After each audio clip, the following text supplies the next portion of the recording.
자, 오늘 2016년 10월 25일 화요일 시황방송을 시작하도록 하겠습니다.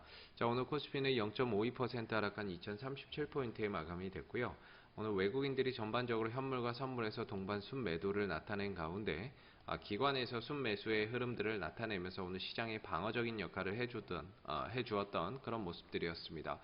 금융투자를 비롯한 보험, 투신, 은행, 연기금이 대체적으로 다 매수의 흐름들을 나타냈고요. 특히나 연기금과 투신이 매수에 동반 순매수를 하면서 오늘 시장에 방어적인 역할을 해줬던 모습이었다라고 볼 수가 있을 것 같습니다. 그 다음에 코스닥 같은 경우도 사실 개인들은 지속적으로 매수를 하고 기관들은 지속적으로 매도를 하고 있는 가운데 오늘 외국인들의 매수로 전환을 하게 되면서 그나마 시장의 하락폭을 조금 만회하는 그런 모습들을 좀 나타내 줬던 모습인데요. 역시나 이제 시장의 수급들은 코스닥 같은 경우에는 기관들의 매도가 지속되는 한은 사실 반등을 보이기는 현실적으로 좀 어렵지 않나라고 보고요. 그 다음에 코스피 같은 경우에도 외국인들의 매수세가 지금 꾸준히 이어지다가 약간 좀 끊겼거든요. 그래도 이 매수 규모 자체가 너무 작습니다. 이 매매 규모 자체가 아직까지는 참 방향성을 나타낼 만큼의 강한 순매수는 아니기 때문에 상당히 좀 이 어닝 시즌 들어서 매수 강도가 상당히 좀 많이 약해졌죠. 그래서 매수 강도가 좀 강하게 출현이 되면서 흐름들을 만들어야 어떠한 방향성을 나타낼 텐데 코스피도 그렇고 코스닥도 그렇고 수급적인 부분들도 상당히 좀 제한적이고 그 다음에 주도주도 없다라는 것들이 어떻게 보면은 지금 시장이 상당히 좀 재미없고 지지부진하게 흘러가는 요인들이 아닌가라는 생각이 듭니다. 그 다음에 이제 오늘 특징 업종을 보시게 되면은 이 화학 업종들 중에서 화장품 업종들이 굉장히 많이 떨어지는 그런 모습들을 나타냈었고요. 이유는 중국 정부가 한국으로 여행으로는 우리가 이제 6커라 그러죠. 6커들을 좀 제한을 하겠다. 이런 이야기가 나오게 되면서 오늘 화장품 관련주 아모레퍼시픽이 급락이 나왔고요. LG생활건강, 그 다음에 뭐 한국콜마, 코스맥스, 한국 화장품 이런 비롯한 화장품 관련주들이 급락의 흐름들이 나타났습니다. 그러다 보니까는 상당히 좀 오늘 이 관련주들이 힘든 흐름들을 나타냈던 그런 모습들이었고요. 반면에 이제 그 신차 출시에 따른 기대감, 이 현대차라든지 뭐 기아차라든지 자동차 업종들이 반등에 성공을 하면서 그나마 좀 지수를 버텨내는데 한몫했던 그런 모습이었다라고 볼 수가 있을 것 같고요. 오늘 이런 자동차 업종들은 연기금이라든지 투신을 중심으로 해서 들어왔거든요. 그래서 결과적으로는 오늘 연기금과 투신이 전체적으로 이 코스피 시장에서 매수를 했는데 그동안에 많이 떨어져 있던 이런 자동차 업종들을 중심으로 해서 신차 출시에 대한 기대감 이런 부분들이 좀 그랜저 신차 출시에 대한 기대감 이런 부분들이 아무래도 많이 좀 떨어져 있는 자동차 업종으로 순매수가 좀 들어온 게 아닌가 이런 생각을 해보고요.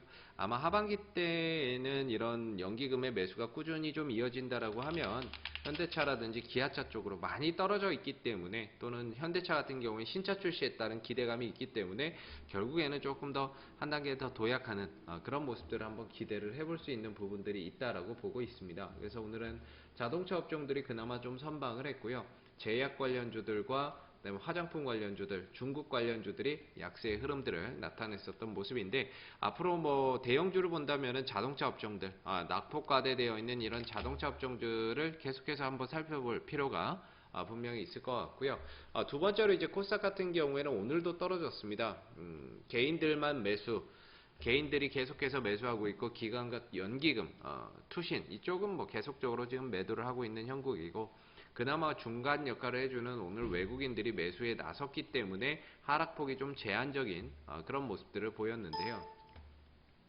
오늘 같은 경우에는 역시나 이제 그 시가총액 상위 종목들은 대다수가 좀 떨어졌던 상황이었고 몇몇 개별 종목 테마주들이 급등하는 현상을 나타냈습니다. 우리들 제약이라든지 우리들 휴브레인 같은 이 문재인 관련주들이 급등하는 모습들을 좀 나타냈고요. 뉴보텍 같은 종목들도 오늘 문재인 관련주로서 급등의 흐름들을 나타냈고 뭐 AMP, 뭐 제일, 테크노스 이런 많이 떨어져 있는 개별 종목들, 정치 테마주들이 오늘 급등하는 현상들을 나타냈습니다. 그 다음에 뭐 안철수 관련주들 가운데서는 다물멀티미디어, 써니전자, 한국정보공학, 그다음 한일네트웍스 뭐 이런 종목들도 오늘 급등을 나타냈는데, 한일네트웍스 같은 경우는 아무래도 안철수 관련주로 급등을 했다라기보다는 비트코인 관련 모멘텀이 작용을 하면서 오늘 강한 탄력을 나타냈었던 그런 흐름들이었습니다. 그래서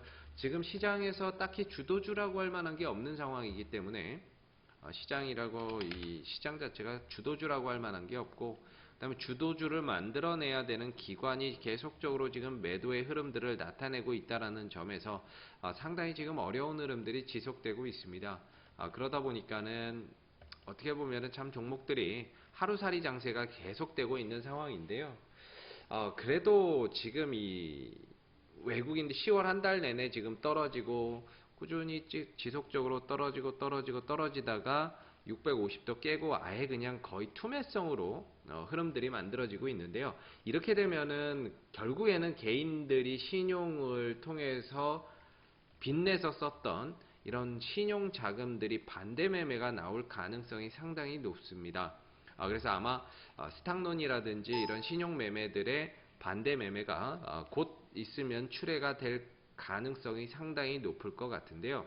어느 정도 이런 신용 매매의 반대 매매가 좀 나온 다음에 이전과 마찬가지로 시장은 좀 반등의 흐름들을 나타낼 수 있지 않을까라는 생각을 하고 있습니다. 그래서 가장 이상적인 거는 어차피 내일 시장이 뭐 갭 하락에서 2% 정도 떨어져서 출발한다 하더라도, 그래서 뭐 반대 매매나 이런 것들이 나오면서 좀 하락한다 하더라도 결국에는 요거를 조금 더 받아내면서 올려주는 역할을 기관과 외국인들이 해준다라고 한다면 내일 초반의 흐름들이 상당히 중요하거든요. 그래서 내일 초반에 뭐 반대 매매도 좀 나올 거고, 반대 매매가 나오는 상태에서 받아주는 주체가 없으니까 결국엔 시장은 하락해서 출발할 가능성이 높은데, 하락 이후에 이 부분들 반대 매매 나오는 물량들을 외국인과 기관이 초반부터 잡아먹으면서 끌어올리는 모습들이 나온다면은 시장의 방향성은 빠르게 회복을 해줄 가능성이 상당히 높다라고 봅니다. 어느 정도 바닥을 찍었다라고 봐야 되겠죠. 그래서 내일 초반의 흐름들이 상당히 좀 중요하다라고 보고 있기 때문에 오늘도 상당히 어려웠고 내일 초반도 굉장히 어렵게 갈 겁니다. 그래서 내일은 아마 시장이 만들어진다면 전략 후강 장세가 좀 만들어지지 않겠는가라는 생각은 하고 있거든요.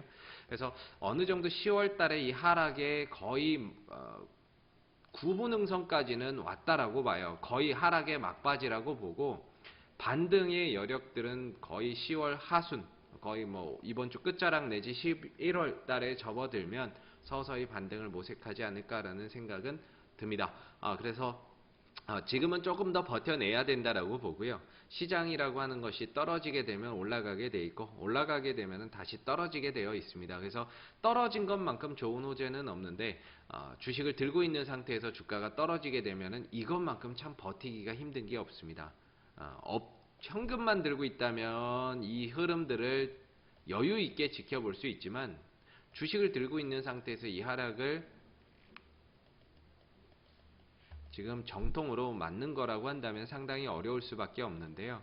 그래도 이 조정의 거의 끝 자락까지는 이제 내려오지 않았나 싶고, 내일 초반의 흐름에서 개파락 이후에 회복해주는 양봉이 나오면서 외국인들 기관들이 함께 쌍끌이 매수가 들어가 준다면 시장은 좀 빠르게 회복하고 들어줄 수 있는 여지가 충분히 이후의 흐름에서 만들어질 수 있지 않을까라는 생각이 듭니다. 그래서 항상 낙폭 과대되어 있는 정치 테마주들을 일단은 좀 보시라고 말씀을 드렸는데요.